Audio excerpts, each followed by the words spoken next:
जदि आपन को लगुची ईसीजी नॉर्मल अच्छी बीपी कंट्रोल रे अच्छी एवं कोलेस्ट्रोल भी ठीक रे अच्छी एवं आपन सेफ अछंती तेबे मने रखंतु आपन सबुठु अधिक डेंजर रे अछंती कारण आजिर समय हार्ट अटैक ना मोटा लोकन को देखि आसी थाए ना बयस देखि होई थाए। जदि आपन को लगुची कि केवल हेल्दी खाद्य खाइबा द्वारा आपन को हार्ट सर्वदा सेफ रहइबो तेबे आजिर वीडियो आपन को आखि खोली देबो कारण रियल हार्ट ब्लॉकेज खाद्य पाई नुहे बरं गोटे हिडन मेटाबॉलिक ट्रैप अटे। जिम जाउथुवा लोक स्लिम देखा जाउथुवा लोक एवं नॉर्मल रिपोर्ट आसुथुवा लोक मध्य हठात टळी पडुछंती। आजिर एही वीडियो आपन को डरेया पाई नुहे किंतु जदि आपन एहाको मिस कले तेबे आपन को पछतेबा को पड़ी पारे कारण आज मु आपन को कहिबी हार्ट अटैक रे सही साइलेंट ट्रिगर जाहाको 90% लोक एवं 80% डॉक्टर्स भी इग्नोर कर दियंती।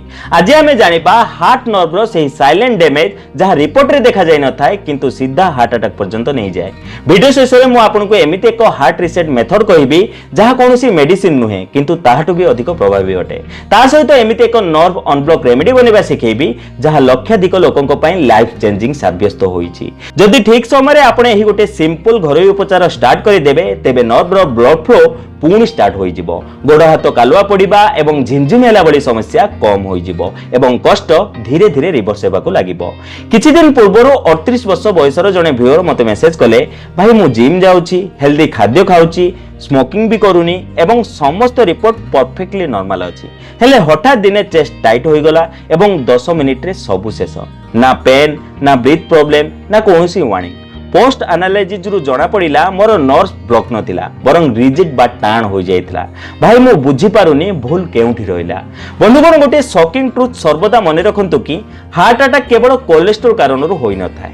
कोलेस्ट्रोल तो केवल एक पैसेंजर अटे मुख्य प्रॉब्लम अटे नर्व भितरर वाल दुर्बल हेबा एवं एही दुर्बलता को धीरे धीरे गोटे जिनिस खाई जाए ताहा अटे क्रोनिक इन्फ्लेमेशन जहा कोनोसी कष्ट बिना कोनोसी सिम्पटम्स बिना वर्ष वर्ष धरी आपनक सिर को डैमेज करि थाए। जेबे आपनक शरीर रे बारंबार सुगर स्पाइक्स होई थाए बारंबार इंसुलिन बढ़ी थाए पेटर चर्बी बढ़ी थाए एवं निद डिस्टर्ब रही थाए तेबे सिर मध्य रे माइक्रो क्रैक्स उत्पन्न हुए। सेही माइक्रो क्रैक्स रे जाई कोलेस्ट्रोल जमीबाकू लागे। सेथिपाई समस्या कोलेस्ट्रोल पाई नुहे बरं समस्या नर्व डैमेज कारणरु होई थाए। बंधुगण मने रखंतु नर्व ब्लॉकेज हठात होई न थाए बरं एहा वर्ष वर्ष धरी मेटाबॉलिक इंबैलेंस रो रिजल्ट अटे। साइंस अनुसार जेबे ब्लड सर्कुलेशन स्लो होई जाए तेबे नर्व्स को ऑक्सीजन एवं न्यूट्रिएंट्स कम मिली थाए एथिरो नर्व सिग्नल वीक होई जाए एवं पेन कालुआ पड़िबा झिमझिम हेबा बड़ी समस्या स्टार्ट होई जाए। एहा हेबार सबटु बड़ मुख्य कारण अटे high sugar vitamin B12 deficiency inflammation एवं स्पाइन बा जॉइंट प्रेशर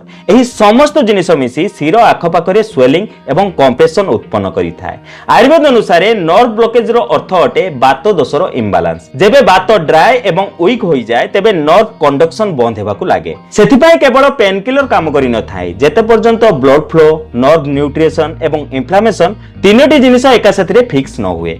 आजरो एही रेमेडी एही तीनोटी जिनिस उपरे एका साथरे काम करि थाए सेथिपाई लोकन को एथुरु रियल रिलीफ मिली थाए। एबे प्रश्न आसे जदि प्रॉब्लम रो रूट एते गंभीर अटे तेबे कोन एहर सॉल्यूशन पॉसिबल अटे तेबे उत्तर अटे हां पॉसिबल अटे किंतु औषध बदले नुहे बरं शरीर भितरर सिग्नल को ठीक करी। आज मु आपन को जे रेमेडी बनेबा सिखेबी ता कोनोसी फैंसी सप्लीमेंट नुहे ना कोनोसी दामी मेडिसिन एहा एक सिंपल होम बेस्ड रेमेडी अटे जहा सिर ऊपर पडुथुवा प्रेशर को कम करि थाए ब्लड सर्कुलेशन को नेचुरली इंप्रूव करि थाए एवं इन्फ्लेमेशन को भितरु शांत करि थाए। एही remedy diabetic nerve pain leg numbness hand tingling एवं spine related nerve blockage cases रे मध्य यूज होई थाए। सबुठो मुख्य कथा हला एही रेमेडी सेफ अटे किंतु ठीक उपाय ठीक मात्रा एवं ठीक टाइमिंग बहुत जरूरी अटे। एबे जानि नियंतु आजिरो एही नर्व ब्लॉकेज रिसेट ड्रिंक को आपण केमिति बनेबे। एथिपाई एक ग्लास गरम पानी नियंतु एवं सेथिरे एक चमच फ्लैक्स सीड्स मिसांतु। फ्लैक्स सीड्स नर्व्स रो प्रोटेक्टिव लेयर को रिपेयर करिबारे हेल्प करि थाए ब्लड फ्लो को स्मूथ बनै थाए एवं कालुआ पड़िबा एवं झिमझिम हेबा वाली समस्या रे बहुत इफेक्टिव अटे।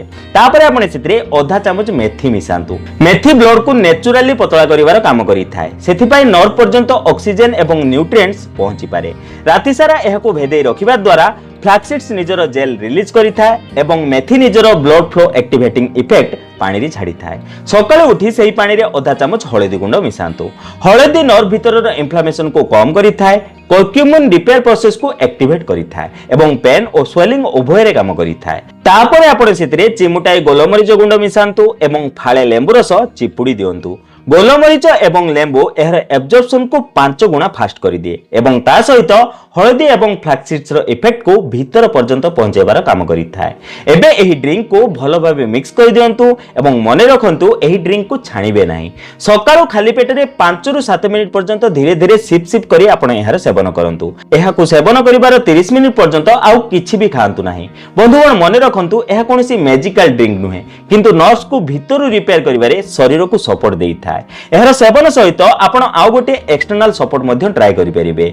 सेथिपाई रात्री सोइबा पूर्वरु अल्प सरिष तेलरे चिमुटाए हळदी गुंड चिमुटाए जुआणी पकांतु एवं एहा को अल्प गरम करि नियंतु। एबे एही तेल को जेउ जगह रे आपण को प्रॉब्लम अछि, कालुआ पड़िबा बा झिमझिम होला भली समस्या हेउछि, हाथ गोड़ कांध कमर एवं आंठु गंठी रे एहा को लगेई 5 मिनिट पर्यंत मसाज करंतु। एही तेलर मालिश परे आपण आउ गोटे हीट एक्टिवेशन मेथड ट्राई करंतु। सेथिपाई गरम पानी रो बोतल बा गरम तौलिया को एफेक्टेड एरिया रे 10 रु 12 मिनिट पर्यंत रखंतु। एहा करिबा द्वारा तेल भीतर पर्यंत एब्जॉर्ब होइथाय एवं ब्लड नर्व अनलॉक हेबा आरंभ होई जाय। एबे जानि नियंतु एही उपाय को आपण केते दिन प्रयोग करिवे। मिनिमम 7 दिन पय आपण एहा को ट्राई करंतु। बेटर रिजल्ट पाइबा पय 14 दिन पर्यंत आपण एहा को ट्राई करि परिबे एवं क्रोनिक केसेस रे आपण एहा को 21 दिन पर्यंत यूज करि परिबे।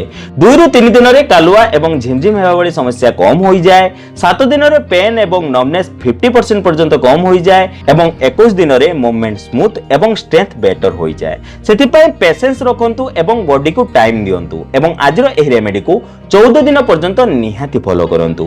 एबे जानि नियंतु एही रेमेडी रो प्रयोग समय रे केउ मानकु ध्यान रखिबा आवश्यक। बंधुगण एही रेमेडी नेचुरल एवं सेफ हटे, किंतु समस्तक बॉडी टाइप एका भली नुहे।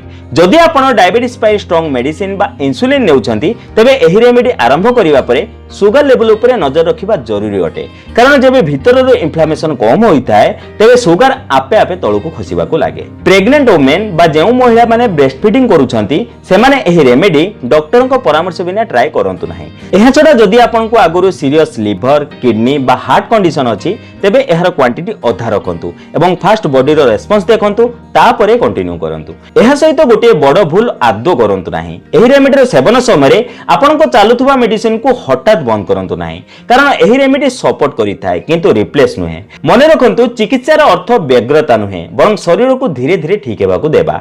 एबे जानि नियंतु सेही हार्ट रिसेट मेथड विषय रे जहा एही रेमेडी सहित आपण को निहाती फॉलो करिबा आवश्यक।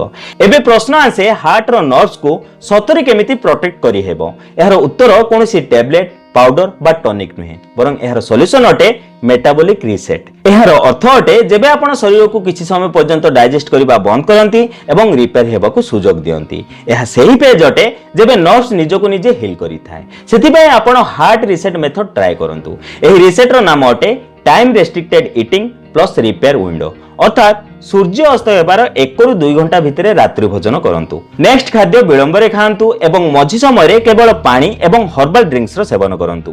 एही समय रे बॉडी इन्फ्लेमेशन को कम करिथाय, इंसुलिन नॉर्मलाइज करिथाय, नर्व्स रो लाइनिंग को रिपेयर करिथाय एवं प्लाक को स्टेबल बनेइथाय। एहा कोनोसी फास्टिंग फेड नुहे, बरं साइंस बेस्ड रिपेयर सिस्टम अटे। तेबे बंधुगण जदि आपण एही रेमेडी को पूरा डिसिप्लिन रो सहित फॉलो करिवे तेबे शरीर रो सेल्फ हीलिंग मोड एक्टिवेट होई जाय एवं पेन ब्लॉकेज डमनेस भली प्रॉब्लम स्लोली आपे आपे शेष हो जाए।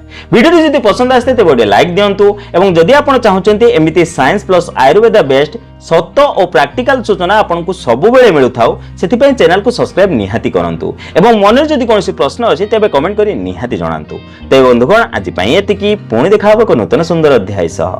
धन्यवाद।